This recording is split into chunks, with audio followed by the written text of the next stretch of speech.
Rwandaises et Rwandais, amis du Rwanda.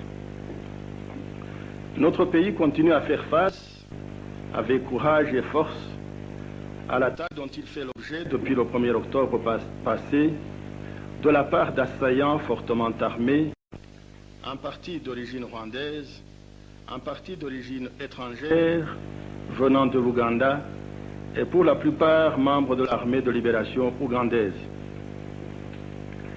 L'attaque dont nous avons été l'objet se situe bien entendu sur le plan militaire et celui de l'infiltration armée, mais aussi sur d'autres plans, comme nous en avons fait la mère expérience.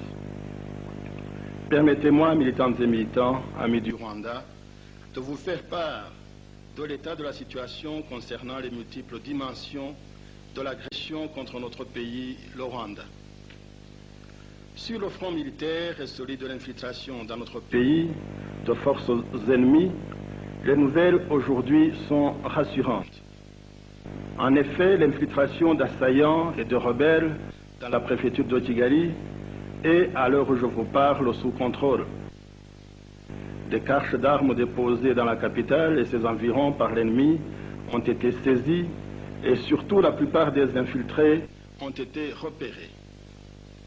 Dans ce succès, le dévouement de la population à la cause de la paix et de l'entente nationale a été exemplaire.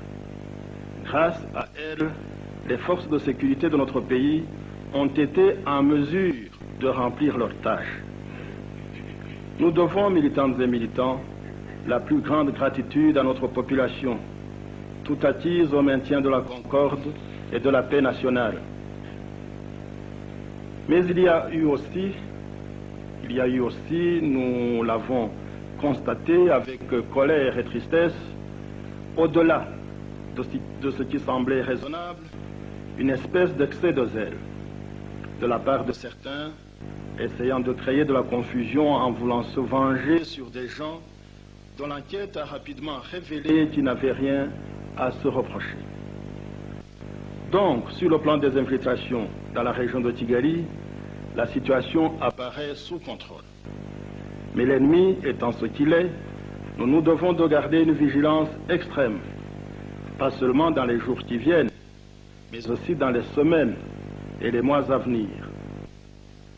Sur le front militaire qui continue à être celui au nord de notre pays, en particulier dans la région du Mutara, là aussi les nouvelles deviennent meilleures, car nos forces armées, du moral élevé et de l'acharnement patriotique desquels nous ne pouvons que nous féliciter vivement, car nos forces armées résistent aux forces ennemies, remarquablement approvisionnées, comme nous le confirment des observateurs extérieurs, et appuyées par un bureau de recrutement depuis le territoire ougandais.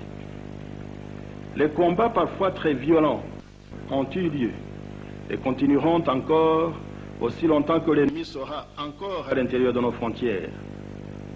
La radio rwandaise continuera de vous informer de la façon la plus objective et la plus sincère possible du déroulement des opérations militaires sur le front nord afin que nous puissions tous suivre leur évolution.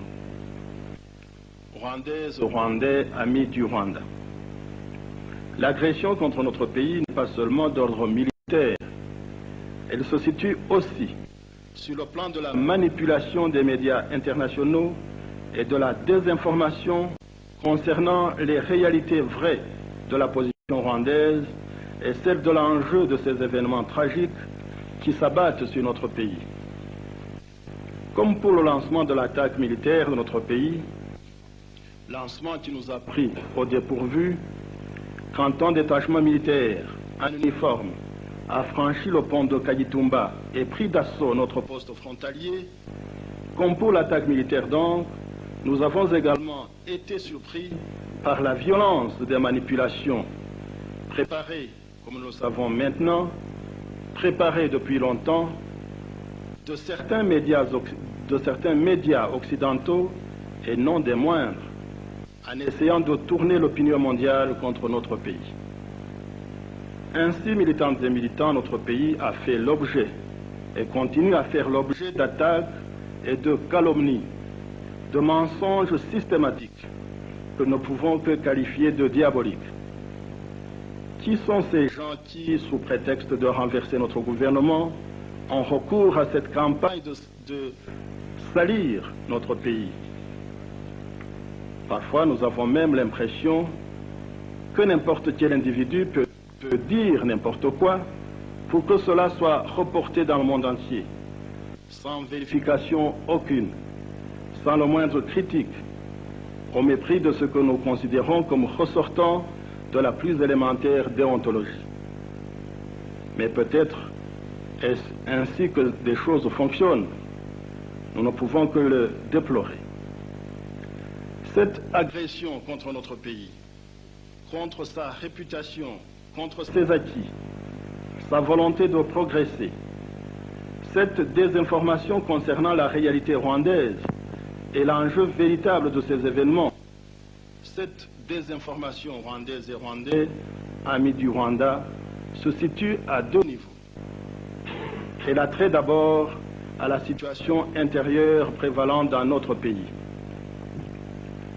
Ainsi, la quasi-totalité des informations concernant la situation militaire et politique intérieure de notre pays, fournies aux médias occidentaux par les agresseurs du Rwanda, qu'il s'agisse de photomontages, d'interprétations purement tendancieuses, d'événements qui parfois n'ont même pas eu lieu, de distorsions de la vérité, semblent avoir été fabriqués ou conçus depuis longtemps, indépendamment de la réalité, mais en fonction d'un plan d'intoxication systématique de l'opinion publique internationale.